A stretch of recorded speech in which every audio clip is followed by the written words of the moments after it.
Hey everybody, welcome back to another Diecast review. This is a collection completer, or something like that.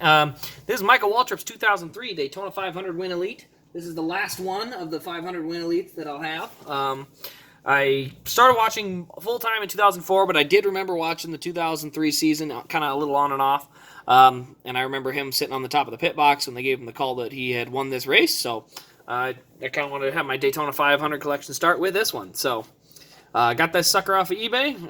Really happy about that, and definitely was a nice one to complete. So I've got all that I want. Now I just got to move a couple of them to Elite, and I'm completely satisfied with it. So yeah, this is the Elite there. You can see the picture in the background, Daytona 500, February 16th, 2003, and then the number 15, raced version and all that there.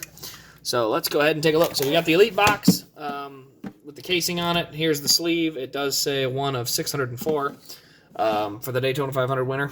But otherwise, that's pretty much all there is to see on there. There's really not a ton of useful info or anything like that. So take a look on here. So not a super raced version. It did end under rain, and it is a Daytona 500, so there's going to be a little less. Down the left side, we got that beautiful metallic blue for Napa. Wish Chase Elliott would go back to a metallic blue car, but not yet. We got the Goodyear Eagles. We got the race marks on here. We've got the lug nuts, other things on there. We got the Winston Cup Series, Budweiser Polo Award. We got Powerade down there. There's number 15 with the three. This is the Earnhardt design. Just you can see it's kind of an E, stretches all the way to the back. That's kind of the paint scheme that he and Dale Jr. ran. Napa Auto Parts, Oreo. Looks like it's Cincinnati and Martin and something else maybe.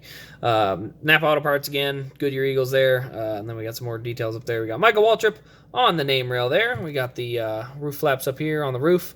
Obviously the number 15. And then you got that yellow E thing again.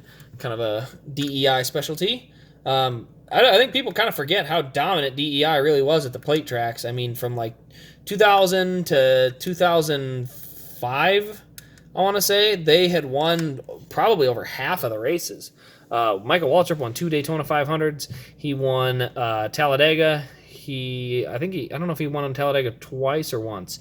But then obviously Junior won won a Daytona 500, won the summer race a couple times, I think. Won Talladega, I think 4 in a row somewhere in there. Waltrip won one of those in there as well. There you can see the tethers on the roof flaps there. Onto the back, we do have the little spokes on the spoiler that would usually hold it at an angle. There you can see the braces and tethers in there. There's our metallic blue Napa there. Onto the right side, again, same as left, fairly clean. Not really any marks on it. It was a very clean car. He did run up front all day during that race before it got called. There you see the metallic blue again, the 15. All the different sponsors there, but that metallic blue looks fantastic. Definitely, this is my only Michael Waltrip car, and I'm totally good with it. It looks fantastic. Onto the front, we've got the blue or the black valence down here. We've got the silver Monte Carlo grill here.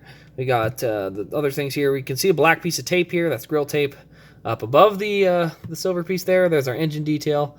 Belts, hoses, and wires, braces and tethers. Just good looking engine detail in there. I mean, just looks fantastic.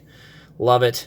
Then on top of the hood here, there you can see Napa and the Chevy logo there. So we do have a little bit of a race mark up there. A little bit of black here and here, but overall, again, a very clean one. We've got a couple little marks up on the windshield for tear-offs, but very clean for sure. Definitely a must-have for Daytona 500 or Michael Waltrip's fans. As I said, this will be my only Michael Waltrip car, and I'm totally good with it. It's definitely the right one to have for me, personally. So doesn't cause any problem to me as far as this one. It's not going anywhere. It's sticking to my collection. So anyway, let me know your thoughts on this race. If you remember watching this one, or if you were a little younger like me, this would have been one of my first. I think this might have been my first Daytona 500 I remember. But let me know your story behind it. I always love hearing the stories of how people became fans of the sport and everything. So put that in the comments below. But as for me, that'll pretty much wrap up the video. So this has been Race Craze. Leave a like, comment, subscribe, all that fun jazz.